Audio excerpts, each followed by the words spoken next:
Hello everyone. In this video we are going to talk about logistic regression from Scikit-Learn, and we use it actually for binary classifications, right? So although the name is regression, and yes, you are fitting a function to a bunch of data, but really, although this function can change, let's say between 0 to 1 or -1 to 1, typically in the literature 0 to 1, but most of the domain, this function is either very close to 1 or very close to 0, and it has a fast transition period between 0 to 1. So we basically look at it as a way to give us two classes, 0 or 1. So we call it for binary classifications. And here, what I do is I generate a bunch of random normal numbers from a normal distribution, 20 of them, using NumPy random normal, right? And then I go ahead and change the distribution of the data. So instead of like kind of half of them on one side of the average, half of them on the other side, and the distribution kind of symmetric on both sides, here I get rid of that symmetry by some extra manipulations. So the first thing I do is I create the y data, okay, or the targets. As I said, the targets are only between 0 and 1, not between 0 and 1. In general, the function can take over all numbers of 0 and 1, but in the training or target data, we only provide 0 or 1, not between them. So here we use logical operators and say whatever data that I have in X that is bigger than 0, go ahead and give them a 1. Anything less than or equal 0, give them a 0. But that is going to create for me a logical array, and I cannot pass a bunch of floating numbers, and for y I pass a bunch of logical numbers to my logistic regression function. So both x and y that I pass, they have to be floating numbers. So that's why I'm here converting my logical array into a floating array. And for that, I use this method called as type and then float.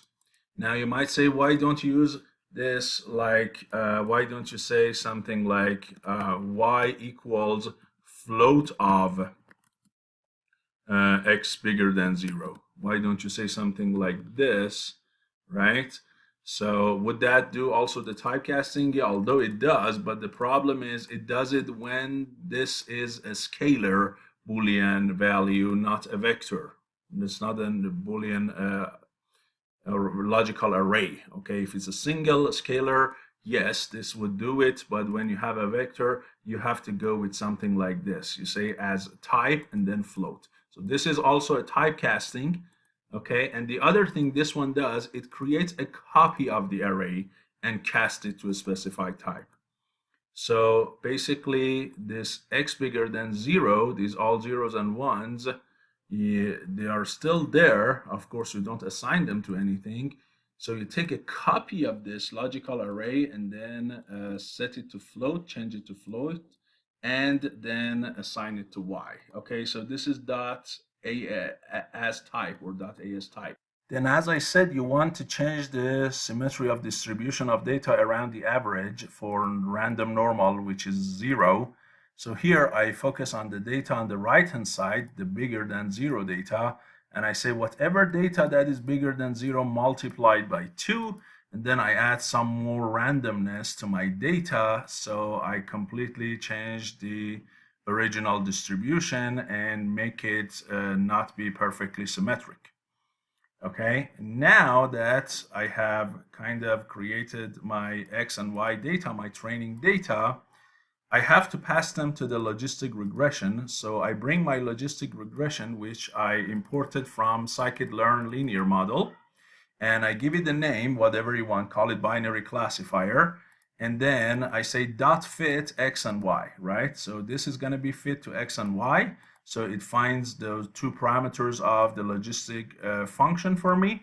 And then I can use it. Now, the only problem is this. This X that I have here, right? This X that I have generated so far, the dimension of it, the shape of it is not appropriate for this logistic regression.fit function. It's not going to work if you pass it, although it has all the data properly.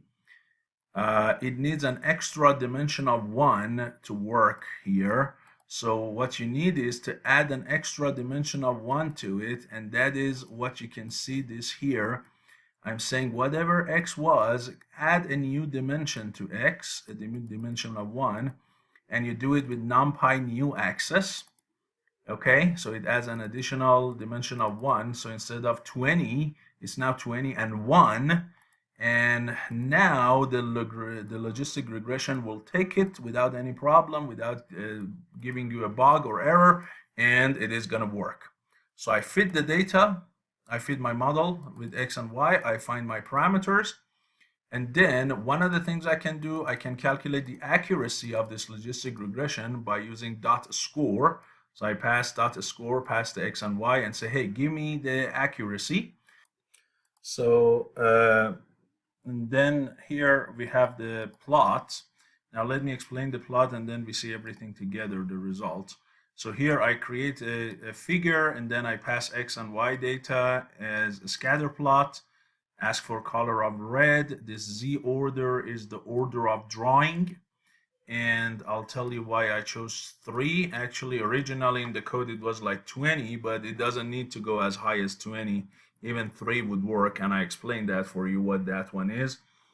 But before that, I need to explain this x.rabel, and this one is basically doing the opposite of adding this new axis, adding that extra dimension of 1, because if you have extra dimension of 1 in x and not in y, and then you do a plot, whether normal plot or scatter, you're not gonna get a plot. So you have to have them similar dimensions. So this dot rabel is basically to getting rid of that dimension of 1 here. And then, as I said, the reason here I put this order, if I don't put this order, when I do my scatter plots and make those black circles, then later when I do my test points, which are a lot more, and connect them with the red lines, then my red line curve is gonna be over the black data, the black circles, and that's they are gonna be behind and they are not gonna be seen as well. So to show you what I mean, I can change this number or I can get rid of it altogether. And let me show you that first, and then we go back and explain. So here we go. First of all, the accuracy is 0.95, which out of 20 data, 20 times 0.95 is 19.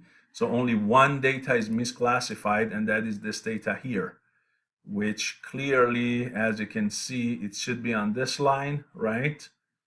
As you can see from this transition, it should be here. So the value of it should be 0, but it is 1. So that is the only data that is not classified correctly. And let me show you another one as well so we can talk about the accuracy. So here the accuracy is 1, so it's 100%. There is nothing that is misclassified. It's perfectly working. And now this is what I meant. If you see these circles, the black circles are behind the red lines, right? They are not over them. They are not on the top of them. But when you say Z order here, you're saying that the order for these guys should not be basically a low order, should be a high order. So you draw everything you want and put these guys in front of everything else. And there is order in general if you have a patch, right? Like connecting stuff together and making a polygon or something like you have here in MATLAB. The order for that is like 1. If you have a simple plot, that's order 2. And then for text, that's order 3, right? You can refer to this website that talks about Z-order demo in Matplotlib, and it explains for you in general what is the order for your patch, line, and text. So when you set it to 3, you're setting it as high as a text. And since I don't have any text, this black data will never have, black circles will never be below any text because there is no text. So whether I should use 3 or any higher number than 3, now my black circles should be on the top of or over the red lines. Look here. You see, now clearly they are on the top of the red line. So I just said I explained that for you. And you see here I have one data missing and this is 0.95. So I just said I explained all of this to you, this dot label, that as type, this new access, all of these nuances with the code, I would like to explain for you or to you if I haven't done it in the past. So now I have some test points, which I go from the min of the x minus 1 and max of the x plus 1, 100 data points. And I apply my binary classifier to them, this time with the predict method. So it gives me the prediction for these x, and I call them y. And I cannot, again, apply them to the regular x. I have to add an extra dimension of 1. Okay, so I can do it with the reshape command. This reshape is the same as this one here. Okay, so I'm doing it with that reshape here, and then I get my predictions. Then I plot my predicted data with a red color, right, in line with 3, and then you got what you just saw. Okay, so this is the logistic regression, and your data are either a class of 0, class 1, or they're 1, or you might call it class 2 or class A and class B. Okay, and you can fit it to any data that you want and do a simple binary classification. If you have more than one class of data, then what your Scikit-Learn does is one versus all strategy, where it compares one class versus all other classes and then keeps changing that one class until it covers all of the classes one by one against everything else, and then collects all of the votes, and then the one with the highest confidence will be your class of data if you do a multi-class classification instead of binary. If you have time later in the future, I'll do an example of that one as well, but this is basically logistic regression in Scikit-Learn. So hopefully it was useful to you, and I'll see you in the next video.